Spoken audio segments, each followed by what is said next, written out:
Olá! Hoje nosso review será sobre a SGS2, cadeira de tecido da marca Shark Room. Quer saber mais sobre esse produto? Acompanhe este vídeo.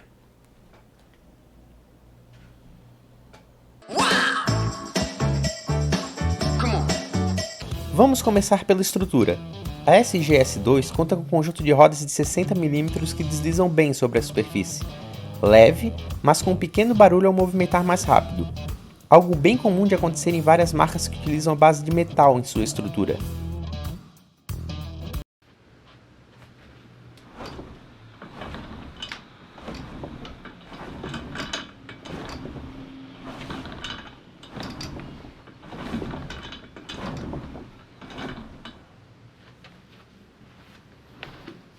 Nesse caso, a base da SGS2 é em aço, com uma qualidade bem satisfatória.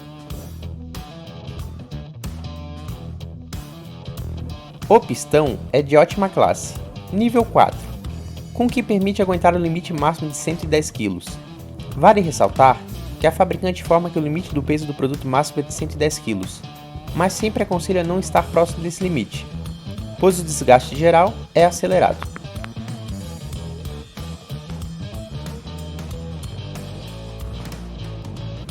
Seu mecanismo é o borboleta, que possui as duas funções básicas, uma que é a regulagem de altura do assento e a outra que é a ativação da função balanço. Os braços são 3D, realizam o movimento baixo, cima, trás, frente e os ângulos laterais.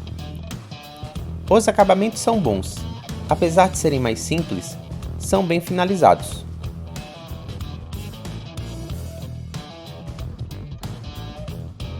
Partindo para o tecido, a cadeira é revestida por um tecido de poliéster, bem áspero. Aqui, a vantagem do tecido de acumular menos calor em relação ao PU se perde, pois como o tecido é mais áspero, grosso, ele acumula mais calor em relação aos outros tipos de tecido como algodão e suede, como exemplo. Se você está pensando de fugir do PU para algo mais fresco, a SGS2 não é uma cadeira para isso. O assento, com um bloco de espuma de 50D, é mais limitado por possuir uma aba em V, com uma largura útil com cerca de 42 cm e uma profundidade com cerca de 49 cm. O ponto de destaque aqui é o bom preenchimento nas laterais do produto. Já o encosto, com um bloco de 24D, possui uma altura com cerca de 82,5 cm de altura útil, conseguindo atender um público entre 1,60 e 1,80 metros de altura tranquilamente. A vantagem desse tipo de furação é que permite esse grande intervalo de alturas atingidos, onde basta o usuário usar a almofada na furação padrão ou jogá-la para o topo do encosto. Aqui, assim como no assento, existe um bom preenchimento nas laterais do encosto, sendo totalmente preenchida nas laterais. Já nas almofadas, a de cervical segue o padrão de mercado, é agradável ao usuário. Mas a de lombar é rígida demais, o que faz o usuário perder uma profundidade considerável do assento ao utilizar da mesma. Nas funções do mecanismo, possui as duas funções, uma que é a regulagem de altura do assento e a segunda que é a ativação da função balanço, ambas ativadas na mão direita, com acionamento da alavanca lateral, os ajustes de altura puxando para cima e a função balanço jogando a alavanca para fora.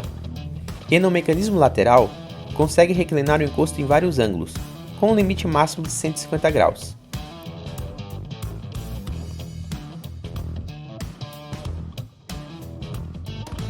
Vale lembrar que é importante checar se a tensão está liberada.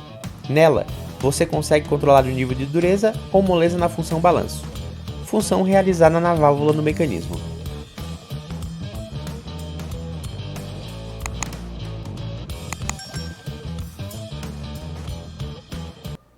Então vamos às considerações finais aqui da SGS2. Ela é uma cadeira ali que tem um conjunto mediano, ela apesar de ter acertos, ela tem também a mesma proporção de erros. Acertos aqui foi a base junto com das rodas, casou muito bem, o pistão é de boa classe, o assento é muito bem preenchido nas laterais, tanto o encosto como o do assento, a almofada de cervical é agradável, porém ela tem ali as suas falhas que incomodam na mesma proporção.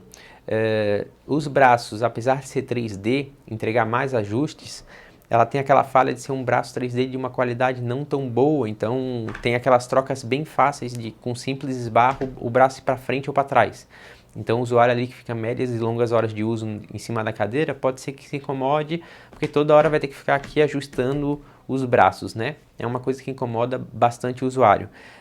A almofada de lombar, ela é aquela um pouquinho mais rígida, e fora com o acabamento aqui dos elásticos eu não gostei tanto, ela fica muito repuxada, te joga para frente, ao mesmo tempo que o assento não tem tanta profundidade.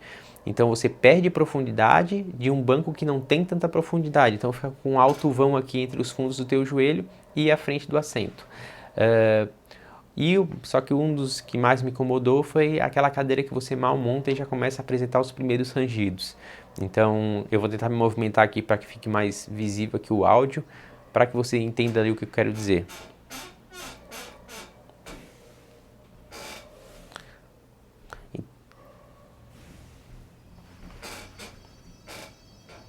Então esse barulho desse rangido, você pode sentir ele tanto na parte quando você faz aqui a força nas pernas para balançar, como também o giro, né, da cadeira. Então isso incomoda bastante, então o usuário pode ser que já precise ali adquirir um desencrepante logo no começo quando você compra o produto, para que você passe ali entre os 4 parafusos que são acoplados junto no mecanismo, que praticamente susta esse problema em 90% dos casos. É mais uma questão mais chata de começo, querendo ou não é um negócio que não vai existir no seu produto, pode acontecer em qualquer produto, de qualquer categoria, de qualquer marca. Porém, tende a apresentar esse problema numa coisa mais futura e não tão cedo assim que você instalou o produto, acabou de montar, né, o seu produto em casa. Então é um ponto ali, ó, infelizmente tem que ficar muito parado, senão vai ranger o produto aqui. E então pode ser que incomode ali um usuário e acabe às vezes ficando um pouquinho decepcionado, mas pode acontecer. Esse ponto assim é mais uma questão de, infelizmente, eles talvez poderiam trabalhar melhor a parte da vedação em relação ao parafuso, da forma que ele é acoplado no assento, para que evite esse tipo de rangido logo no começo, né? E é isso. É uma cadeira ali que a gente adquiriu na faixa de 1.100 numa promoção do Kabum. Quando ela está nessa faixa de valor, ela está com valor até que agradável, porque ela acaba ganhando de outras linhas inferiores, como as linhas de entrada da Alfa, as linhas de entrada da Husky, as outras marcas também, que geralmente são de produtos de 900, 700 reais também, né, claro. Então, quando ela começa a ficar ali entre esse valor, essa faixa de 700 até 1.100, 1.150, ela com certeza ela vai ficar ali entre as top 3, as top 5 melhores cadeiras em relação ao conjunto de entrega e o acabamento geral. Claro, tem essas falhazinhas, mas mesmo assim as outras têm bem mais falhas do que ela. Porém, quando ela começa a ficar ali na faixa de 1.500, 1.600, que dá essa oscilada no Kabum, que ela é vendida exclusivamente pelo Kabum, acaba não sendo uma das melhores opções, que tem outras marcas muito mais competentes, entregando um conjunto muito superior do que ela. Então, e outro ponto também que vale mencionar é que o tecido dela, que seria utilizado isso como ponto positivo em relação aos PUs, infelizmente tem um lado que não chega a ser tão bom, porque o tecido dela é um pouco mais áspero, mais grosso. Então mesmo assim ela acumula mais calor em relação aos outros tecidos que são mais finos, ou tecidos de algodão, ou os tecidos de suede, em relação a esse tecido de poliéster que é muito mais grosso.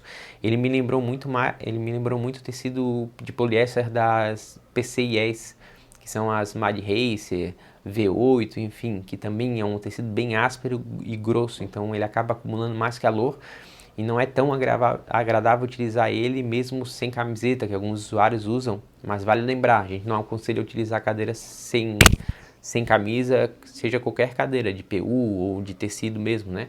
Porém, para aquele usuário que acaba fazendo isso pontualmente, acaba sendo uma cadeira que chega a ser não tão agradável pelo tipo de tecido mesmo, quando toca no corpo. Enfim, de uma maneira geral é essa. Se tiver qualquer dúvida, pode nos colocar aqui no direct, mandar nos comentários, que a gente tentar responder o mais breve possível para te ajudar ali na melhor aquisição do seu produto. Seja uma linha Office, uma linha Gamer, em relação ali ao seu orçamento e o seu ambiente de trabalho, ou home office, ou enfim, ou o ambiente de lazer, né? Ok? Abraço e até a próxima.